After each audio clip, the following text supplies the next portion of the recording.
آپ سنیں گے پاکستان میں کہ کوئی کہتا ہے کرپشن پرابلم ہے، کوئی کہتا ہے موروثی سیاست پرابلم ہے، کوئی کہتا ہے غربت پرابلم ہے، کوئی کہتا ہے اکانومی پرابلم ہے۔ The mother of all problem is اختیارات اور وسائل کا ایک جگہ جمع ہو جانا ہے، اس کا ٹرکل ڈاؤن ایفیکٹ نہیں ہونا ہے۔ This is the mother of all problem۔ Corruption اس میں سے نکلتی ہے، اقربا پروری اس میں سے نکلتی ہے، اکانومی خراب اس سے ہوتی ہے۔ اگر ہم سب لوگ most of the people I've been told آپ لوگ سب کراچی سے ہیں، سندھ کے رہنے والے ہیں زیادہ تر، میں اگر آپ کو یہیں کی مثال دوں، پریکٹیکل مثال دوں یہاں کی، کہ آپ سب لوگ سنتے ہوں گے، آپ یوتھ ہیں، بہت انفارمڈ ہیں ماشاءاللہ سے، آپ سب لوگ سنتے ہوں گے کہ ملک میں آج سے 10 سال پہلے 18 امینڈمنٹ ہوئی ہے۔ 18 امینڈمنٹ کا مطلب ہے کہ وفاق سے اختیارات اور وسائل فیڈرل گورنمنٹ سے لے کر پروونسز کو دیے گئے، صوبوں کو دیے گئے۔ وہ جو اختیارات اور وسائل دیے گئے صوبوں کو، وہ صوبوں کے مختلف آرگنز کے لیے دیے گئے تھے، بٹ انفارچونیٹلی کیا ہوا ہے کہ وہ اختیارات اور وسائل وفاق سے نکل کر آ کر وزیر اعلیٰ ہاؤس میں پارک ہو گئے، وہ وہاں سے نیچے نہیں جا رہے، اس کا ٹرکل ڈاؤن ایفیکٹ نہیں ہو رہا۔ فیڈرل گورنمنٹ سے آ کر اختیارات سی ایم ہاؤس میں پارک ہو گئے ہیں۔ آپ کو مثال دوں اور اگر آپ کو ایکسپلین کروں میں کہ جو ملک چلانے کا نظام ہے، جو پیسے آتے ہیں وفاق سے صوبوں کو پیسے آتے ہیں، وہ ہر سال پروونشل گورنمنٹ کو 1000 ارب روپے ملتا ہے، 1000 ارب روپے وفاق سے، 1000 ارب روپے، اس کی ڈیٹیل میں نہیں جا رہا۔ 200 ارب روپے یہ خود کماتے ہیں، 1200 ارب روپے، 1200 ارب روپے جو خرچ کرنے کی اتھارٹی ہے وہ ایک ہے، اور ایک انسان ہے، وہ ہے وزیر اعلیٰ۔ یہ پیسے ملتے ہیں NFC ایوارڈ کے ذریعے، جس کو کہتے ہیں نیشنل فائنانس کمیشن۔ اصولاً اس پیسے کو لے کر وزیر اعلیٰ کو نیچے پروونشل فائنانس کمیشن کا اجرا کرنا چاہیے، لیکن وہ یہ PFC ایوارڈ نہیں دیتے جو صوبوں سے ڈسٹرکٹ کو پیسے جانے ہیں۔ ہم سب کراچی کے رہنے والے ہیں، Karachi generate 68% of the entire country's revenue alone from the city, but in return we don't even get 2% of our share. Karachi generates 95% of this province's entire contribution to the federal government. We generate 95% of this province's revenue alone from the city. Entire Karachi's export is 50% of the entire country's export. 50% جو export ہے پورے ملک کا، اس کا 50% export Karachi سے ہے۔ پورے پنجاب کی جو سیلز ٹیکس جمع ہوتی ہے، اس سے زیادہ صرف یہ شہر جمع کرتا ہے، اکیلے ایک شہر۔ تو یہ کنٹریبیوشن ہے، but in return chief minister of this province according to the constitution جو ہے، اس کے پاس سارا اختیار اور وسائل ہے، وہ نیچے ٹرکل ڈاؤن نہیں ہو رہا۔ تو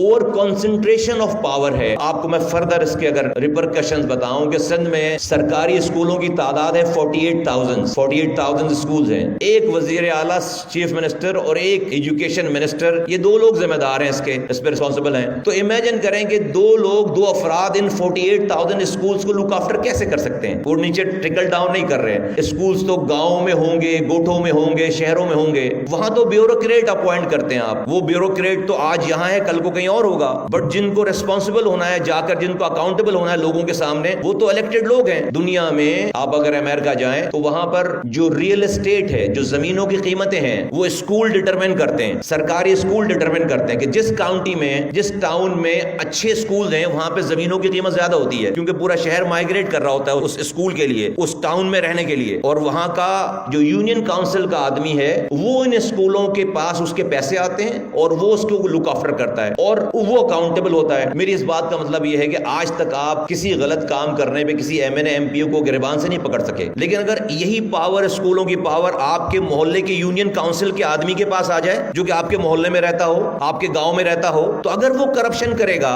اگر وہ کوالٹیز آف ایجوکیشن کو خراب کرے گا، تو ہم نیب کو نہیں بلائیں گے اس کو پکڑنے کے لیے، لوگ جمع ہوں گے اور اس کے دروازے کو نوک کر کے اس کو گریبان سے پکڑ سکتے ہیں۔ آج تک 70 سالوں میں آپ کسی وزیر کو گریبانوں سے نہیں پکڑ سکے، آپ کسی MNA کو گریبان سے نہیں پکڑ سکے، آپ کسی MPA کو گریبان سے نہیں پکڑ سکے۔ تو پروونشل گورنمنٹ کہتی ہے کہ 10 سالوں میں ہم نے 2300 بلین خرچ کر دی ایجوکیشن پہ، سندھ کی بات کر رہا ہوں، 2300 ارب روپے خرچ کرنے کے بعد آج 70 لاکھ بچے جن کی ایج ہے اسکولوں میں جانے کی، وہ اسکولوں سے باہر ہیں۔ 70 لاکھ، 7 ملین۔ پورے پاکستان میں 2.5 کروڑ بچے ایسے ہیں جن کی ایج ہے اسکولوں میں جانے کی، وہ اسکولوں سے باہر ہے۔ سندھ میں 70 لاکھ، تو 70 لاکھ کی آبادی میں دنیا میں 50 کنٹریز ایسی ہیں جن کی آبادی 70 لاکھ سے کم ہے، یعنی کہ ہمارے پاس صرف سندھ میں اتنے بڑے بچوں کی تعداد ہے، اتنی زیادہ، جو کہ دنیا کی 50 کنٹریز سے بڑی پاپولیشن ہے، جو ہمارے پاس ان لوگوں کی جو اسکول ہی نہیں جا رہے۔ تو کل کو ہم، کل کے دہشت گرد، کل کے امن کو خراب کرنے والے لوگ ہم آج پیدا کر رہے ہیں۔ اب جب یہ بچے 70 لاکھ بچے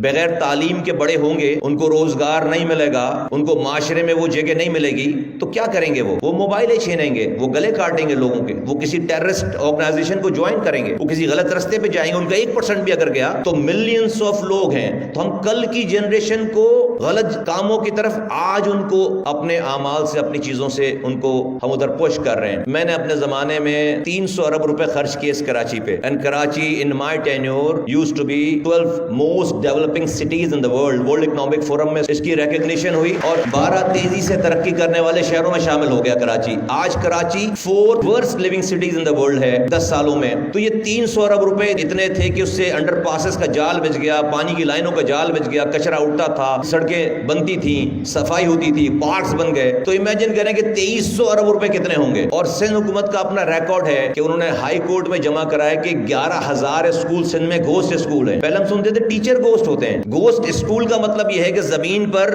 اسکول نہیں ہے اور اس کے پیسے آ رہے ہیں سرکار کے کسی کے پاس, اس کی ٹیچرز کی تنخواہیں آ رہی ہیں, اس کی یونیفارم کے پیسے آ رہے ہیں, بچوں کی مینٹیننس کے پیسے آ رہے ہیں, اسکولوں کے مینٹیننس کے پیسے آ رہے ہیں. یہ سارا پیسہ آ رہا ہے اور اسکول ہی نہیں ہے. 1 2 100 200 نہیں, 1000 11,000 اسکول نہیں ہے. یہ کس کا پیسہ ہے بائی دا وے؟ یہ ہمارا پیسہ ہے, یہ عوام کا پیسہ ہے, لوگوں کا پیسہ ہے, یہ میرا اور آپ کا پیسہ ہے. اور یہ کیوں ہو رہا ہے؟ یہ جسٹ بیکاز کہ جہاں پر وہ اسکول ہیں وہاں اس جگہ پہ کوئی اس کا اونر نہیں ہے. آپ اپنے ووٹوں سے جس کو الیکٹ کر رہے ہیں, یونین کونسل کے آدمی کو اگر الیکٹ کر رہے ہیں, اگر وہ ہو جاتا ہے, جو وہاں رہتا ہے وہ اس کے پاس پاور اور پیسہ نہیں اس چیز کا. ایک ایم پی اے یا وزیر آ کر اس کو لک آفٹر کرے گا, تو وزیر کو تو آپ کبھی پکڑ نہیں سکتے, ایم پی اے کو تو کبھی آپ مل نہیں سکتے, ایم این اے کو تو آپ مل نہیں سکتے. تو پاکستان کا سب سے بڑا مسئلہ over centralize way of management ہے. لوگوں کی سینس آف پارٹیسپیشن چھین لی گئی ہے اور اس لیے لوگوں کی سینس آف اونرشپ پاکستان سے ختم ہو گئی ہے. جب تک آپ کسی کو سینس آف پارٹیسپیشن نہیں دیں گے, سینس آف پارٹیسپیشن سے مراد یہ ہے کہ آپ میری گلی بنائیں اور مجھے اس کے اندر میرے مشورے نہ لیں, تو میں اس گلی پہ آپ سونے کی اینٹیں لگا دیں گے, میں اس کو اون نہیں کروں گا.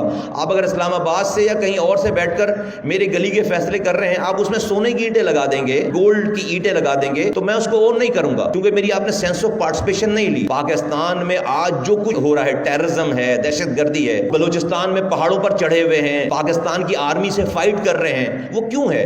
اس لیے کہ ان سے آپ نے ہوپ چھین لی, امید چھین لی ہے. they have got nothing to lose. اس لیے کہ گھر پہ جو پانی آ رہا ہے یہ فیصلہ کوئی اور کر رہا ہے, ان کے کچرا اٹھانے کا نظام سالڈ ویسٹ مینجمنٹ کا فیصلہ کوئی اور کر رہا ہے, ان کے بچوں کی تعلیم کا فیصلہ کوئی اور کر رہا ہے. تو ان کی سینس آف پارٹیسپیشن آپ ایک گھر میں ہیں, آپ جیسے بڑے ہوتے ہیں, بلکہ آج کل کے نوجوان آپ لوگ ہیں, ایک گھر میں بھی والدین کوئی فیصلہ کرتے ہیں تو بچوں کو بٹھا کر ان سے رائے لیتے ہیں کسی چیز پر, اور اس کی سینس آف, بھلے فیصلہ وہ کچھ بھی کریں لیکن وہ سینس آف پارٹیسپیشن لیتے ہیں. لیکن اگر گھر میں کوئی فیصلہ ہو نہیں رہا, سینس آف پارٹیسپیشن نہیں ہے, اور کوئی فیصلے کا رزلٹ خراب ہو گیا, تو سب لوگ اس کو اون نہیں کریں گے, بولے بھائی آپ نے فیصلہ کیا تھا آپ جانیں. تو پاکستان بھی وداؤٹ سینس آف پارٹیسپیشن کے نہیں چل سکتا. پاکستان کو اس وقت کوئی اون کرنے کے لیے تیار نہیں ہے. آپ کے سامنے روڈ کوئی کاٹ رہا ہوگا, آپ کی دیواروں کو خراب کر رہا ہوگا, ہماری سائیکولوجیکلی ہمارے دماغ میں ہے کہ بھئی یہ روڈ تو سرکار کی ہے, یہ دیوار تو سرکار کی ہے, ہم کیوں بولیں؟ ہم سمجھتے ہیں کہ ہمارے گھر کی 4 دیواری جو ہے وہ ہماری اپنی ہے, کہ ہم اپنے گھر کی 4 دیواری ہماری اپنی, باہر کی جو جگہ ہے وہ ہماری نہیں, وہ گورنمنٹ کی ہے. کیونکہ گورنمنٹ نے, اور یہ ایک دن میں نہیں ہوا, کیونکہ گورنمنٹ نے آپ سے اس جگہ کے لیے آپ کی سینس آف پارٹیسپیشن کبھی نہیں لی. تو ہمارا یہ ریزولو ہے اور ہم اس بات پہ کافی کمیٹڈ ہیں, اس بات پہ, اور کانفیڈنٹ ہے اس بات کے کہنے میں کہ پاکستان کا سب سے بڑا مسئلہ رشوت نہیں ہے, مہنگائی نہیں ہے, کرپشن نہیں ہے, یہ تو بائی پروڈکٹ ہے. پاکستان کا سب سے بڑا مسئلہ اختیارات اور وسائل کا ایک جگہ جمع ہو جانا ہے, اور ان اختیارات اور وسائل کو جب تک آپ سی ایم ہاؤس سے نکال کر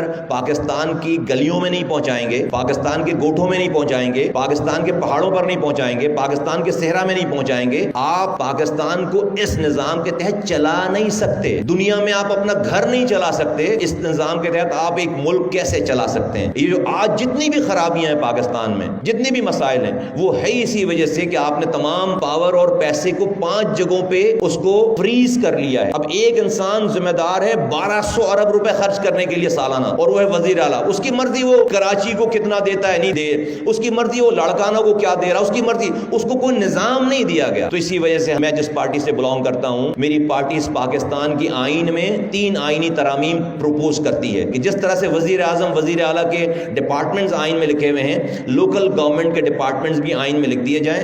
جس طرح سے NFC ایوارڈ سے پیسہ ملتا ہے صوبوں کو, صوبوں سے ڈسٹرکٹ کو ملنے والے پیسے کا نظام, جس کو پروونشل فائنانس کمیشن کہتے ہیں, یہ آئین میں لکھ دیا جائے. اور تیسری بات یہ ہے کہ الیکٹڈ لوکل گورنمنٹ جب تک ملک میں نہیں ہے, اس وقت تک ملک میں MNAs اور MPs کے الیکشن نہیں ہونے چاہیے. یہ عجیب مذاق ہے کہ آپ کا کوئی ٹینیور ختم ہوتا ہے لوکل گورنمنٹ کا, آپ ایڈمنسٹریٹر لگا دیتے ہیں. کل کو چیف منسٹر کا ٹینیور ختم ہو اور میں کہوں ملک کے حالات بڑے خراب ہیں, ایڈمنسٹریٹر لگا دیتے ہیں, تو آپ کا آئین خطرے میں پڑ جائے گا, آپ کا پاکستان خطرے میں پڑ جائے گا، آپ کا اسلام خطرے میں پڑ جائے گا. یہی کام آپ لوکل گورنمنٹس کے ساتھ کرتے ہیں. تو یہ 3 آئینی ترامیم ہم پرپوز کرتے ہیں.